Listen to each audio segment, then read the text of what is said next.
Imagine turning on your TV to watch a typical daytime show, and instead, you witness a man plummet to his death. Just a man, live on camera, slipping off a wire and plummeting to the sidewalk from a height of over 30 meters. This wasn't some movie scene. It happened on March 22, 1978. The man's name was Carl Walenda, a legendary tightrope walker who had cheated death without a safety net for 7 decades. But that day in San Juan, Puerto Rico, his luck and his life ended. The world watched in horror as the 73-year-old patriarch of the Flying Walenda plummeted between the towers of the Condado Plaza Hotel, his body crashing to the ground in real time.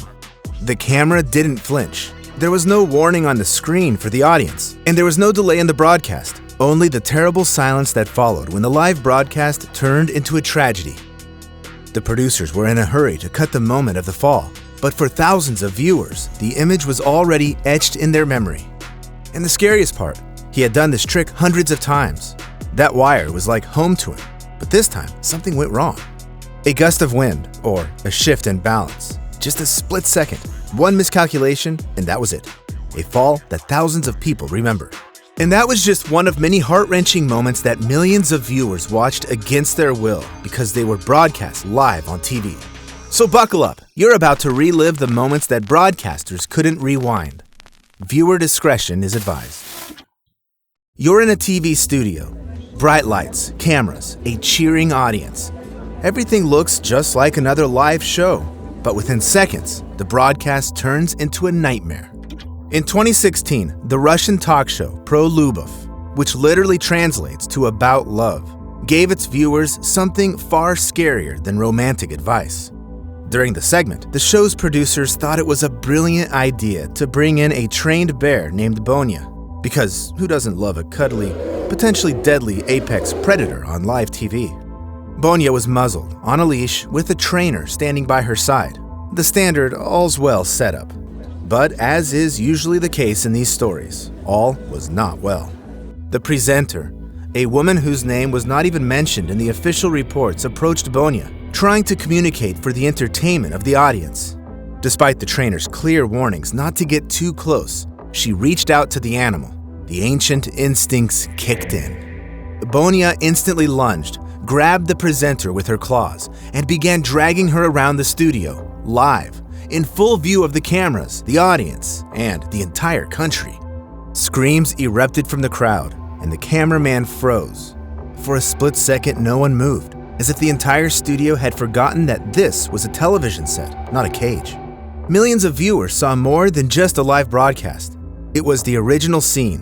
One moment it was lights, camera, action, and the next, survival. For a few terrifying seconds, it seemed as if the bear was about to tear her apart like a rag doll. The trainer intervened, pulling Bonya away, shouting, "I warned you, don't go near the bear!" The presenter got away with what doctors later called minor injuries. Bruises on her arms, scratches on her legs, and a sprained wrist. But the psychological horror of what almost happened stayed with all who watched. The animal, as it turned out, had done nothing wrong. It was just being what it is, a bear. But the people did play with fire, and were almost eaten for it. And while that bear attack left the host with only scratches, the following story shows how recklessness in the sky can cost lives in seconds, with no second chances. July 27, 2007. The skies over Phoenix, Arizona seemed clear, but what happened next would go down as one of the darkest moments in the history of television journalism. 2 news helicopters, KNXV-TV's Chopper 15 and KTVK's News Chopper 3, were in the air after a police chase.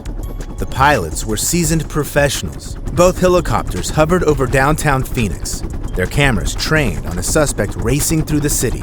The chase began when police pursued a man suspected of stealing a pickup truck. The suspect had a long criminal record and was desperately weaving through Phoenix streets, trying to shake off both the cops and the cameras. But while their eyes were riveted on the drama on the ground, disaster was brewing above. On board the helicopter Chopper 15 were Craig Smith, a pilot with 17 years of experience, and on-air reporter, and Rick Krolak, a photographer. The second helicopter, News Chopper 3, was carrying Scott Bowerbank, a pilot with 20 years of experience, and photographer Jim Cox. At exactly 12:46 p.m., within a split second, the two helicopters collided in midair, killing all 4 occupants instantly. There was no explosion, just a terrible crunch in the sky.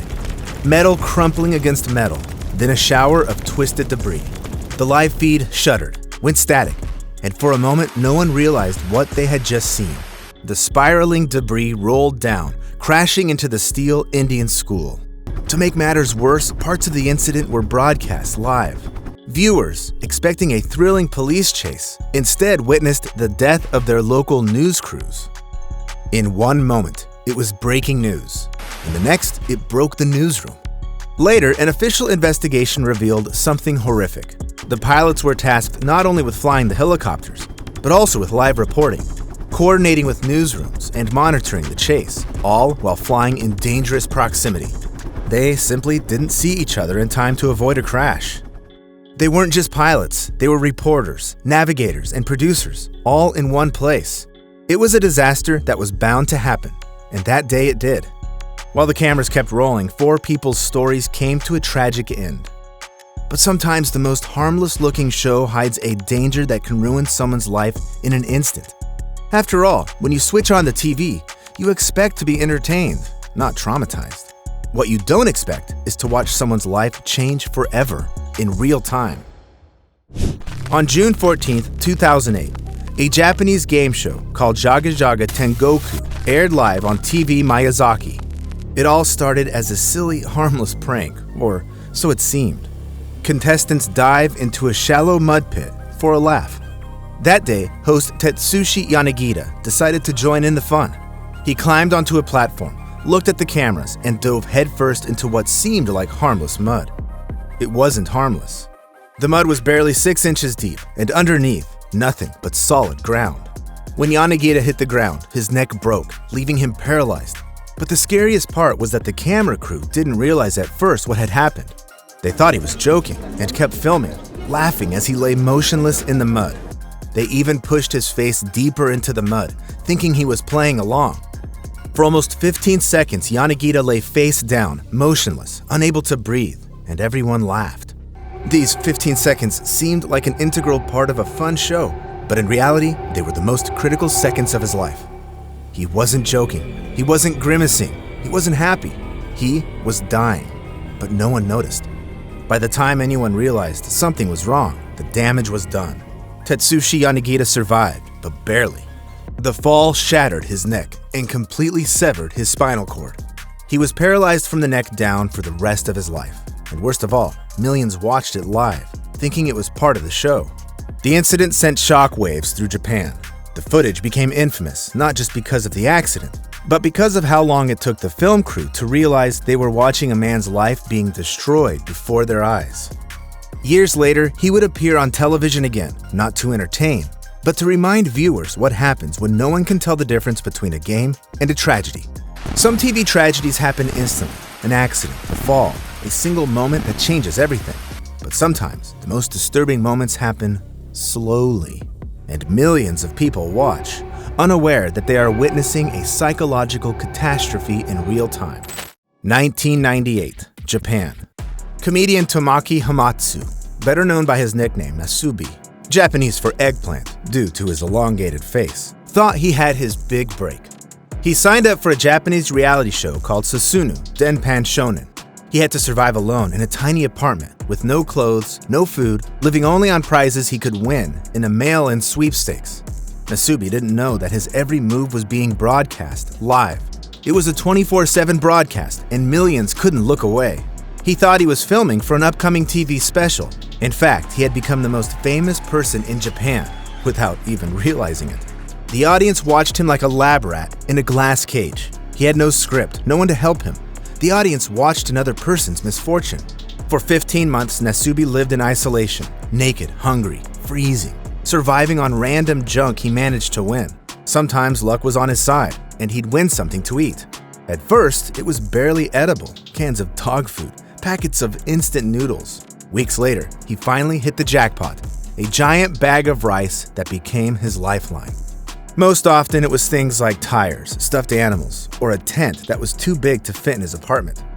Every victory brought a glimmer of hope, but every unnecessary prize seemed like the climax to a cruel joke. Viewers watched as he lost weight, became unkempt, talked to himself, and sank deeper into loneliness. At one point, the producers went even further. They tricked Nasubi into thinking the show was finally over and that he was free, only to blindfold him, move him to a new, identical apartment, and start the whole ordeal all over again, all for the audience's amusement.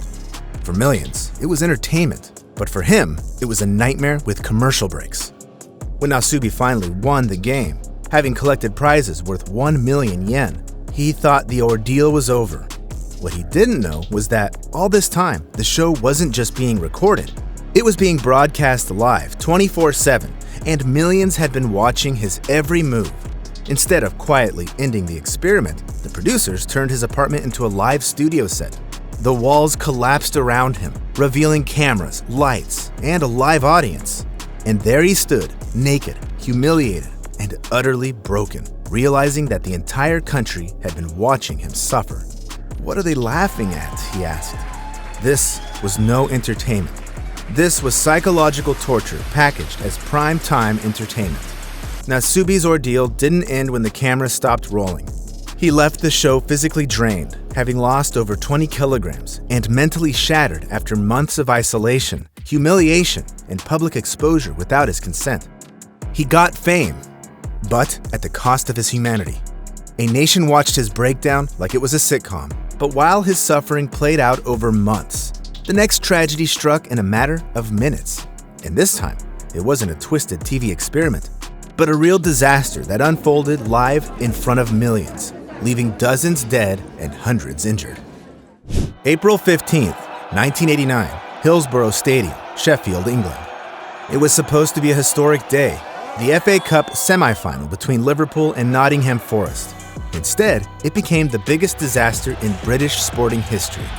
And as the game began, something terrible was happening outside the gates, in the Leppings Lane stand. Due to disastrous crowd management and poor stadium design, the Liverpool fan sections had become dangerously overcrowded.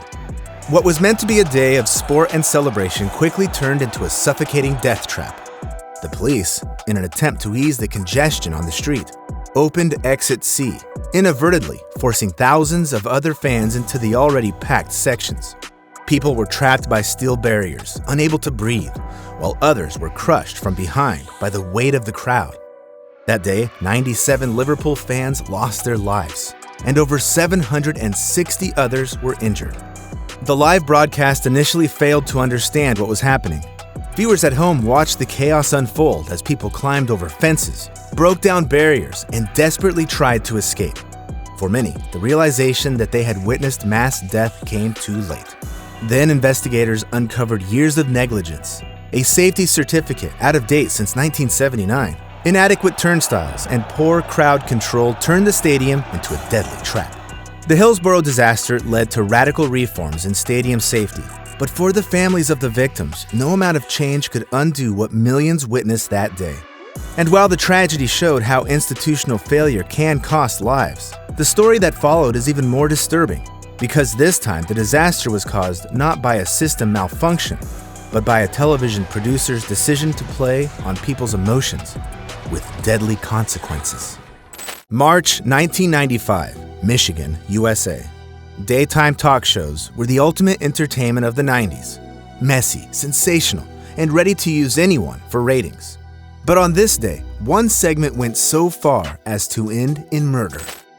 The show was called The Jenny Jones Show, and that particular episode carried the title Secret Same-Sex Love Affair. The producers invited 32-year-old bartender Scott Amador to confess his secret crush on his friend, Jonathan Schmitz, a man who thought he was about to meet a female fan.